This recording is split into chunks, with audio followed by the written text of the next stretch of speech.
पिछले एपिसोड में हमने आपको बताया था कि 75 दिनों तक चलने वाले बस्तर के दशहरा के लिए किस तरह से रथ तैयार किया जाता है, किस तरह से इस त्योहार को मनाने के लिए काछन देवी से अनुमति मांगी जाती है।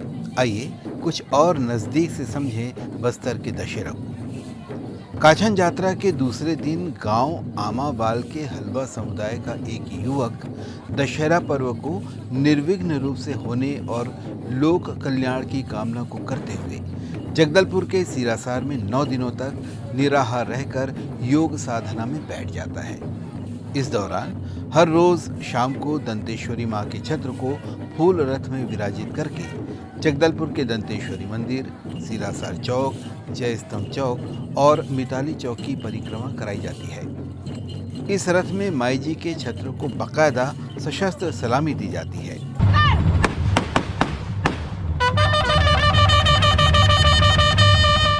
विज्ञान ने आज चाहे जितनी भी तरक्की कर ली हो, पर यहाँ आज भी सब कुछ पारंपरिक तरीके से ही होता है। आज भी बस्तर के दशहरा के पारंपरिक विधानों में मशीनों का प्रयोग वर्जित होता है। आज भी पेड़ों की छाल से तैयार रस्सी से ही ग्रामीण रथ खींचते हैं। पुजारी, भक्तों और राज परिवारों के सदस्यों की मौजूदगी में अश्वनी अष्टमी को निशा यात्रा रस्म संपन्न की जाती है। इस दौरान बकरा, मछली और कबूतर की बलि दी जाती है। निशा यात्रा में देवी देवताओं को चढ़ाने के लिए 16 कांवड़ भोग प्रसाद को यादव जाति और राज पुरोहित मिलकर तैयार करते हैं, जिसे दंतेश्वरी मंदिर से यात्रा स्थल तक कांवड़ में पहुंचाया जाता है। निशा यात्रा का बस्तर के दशहरा में विशेष महत्व है। बस्तर दशहरा पर्व में एक और खास रस्म होती है, वो है भीतर रैनी रस्म। इस रस्म में 8 चक्के के विशालकाय नए रथ को देर रात शहर में परिक्रमा कराने के बाद आधी रात को माड़िया और गोंड जनजाति के लोग इसे चुराकर शहर से लगे कुम्हड़ाकोट गांव ले जाते हैं। ये रस्म उन राजशाही दिनों की याद को ताज़ा करने के लिए मनाई जाती है, जब राजा के शासन से असंतुष्ट ग्रामीणों ने नाराज होकर आधी रात को रथ चुराकर कुम्हड़ाकोट के जंगलों में कहीं छिपा दिया था, जिसे ढूंढते हुए राजा दूसरे दिन कुम्हड़ाकोट पहुंचकर ग्रामीणों को मनाकर उनके साथ भोजन किया करते थे। इसे ही बाहर रैनी रस्म कहा जाता है। उसके बाद राजा शाही अंदाज में उसी रथ को वापस जगदलपुर के दंतेश्वरी मंदिर लेकर आए थे। उसी घटना का दोहराव इस रस्म के माध्यम से किया जाता है।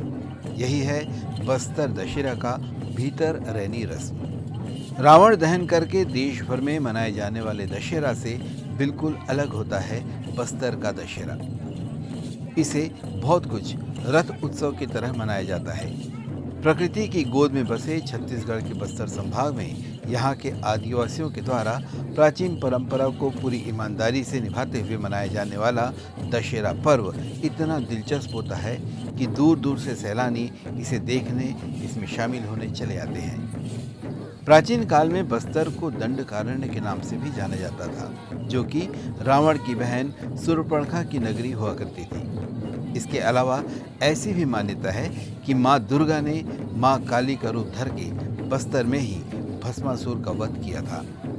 दूसरी अन्य धार्मिक कथाओं को बस्तर के वनवासियों ने इतनी महत्ता दी है कि दशहरा में यहाँ रावण का दहन नहीं किया जाता, बल्कि विशालकाय रथ चलाया जाता है। इस रथ में बस्तर संभाग के असंख्य देवी देवता के छत्र को डोली पर्व में शामिल किया जाता है। बस्तर के राजा पुरुषोत्तम देव ने जगन्नाथपुरी से रथपति की उपाधि पाने के बाद दशहरे के अवसर पर बस्तर में रथ परिक्रमा की प्रथा आरंभ की थी, जो कि आज तक चली आ रही है। 75 दिनों तक चलने वाले इस पर्व में और भी बहुत सी रस्मों रिवाज है, जिससे ज्यादातर लोग अनजान हैं। छुपी हुई उन तमाम बातों को जानने के लिए हमसे यूं ही जुड़े रहिएगा हमारे अगले अंक में भी।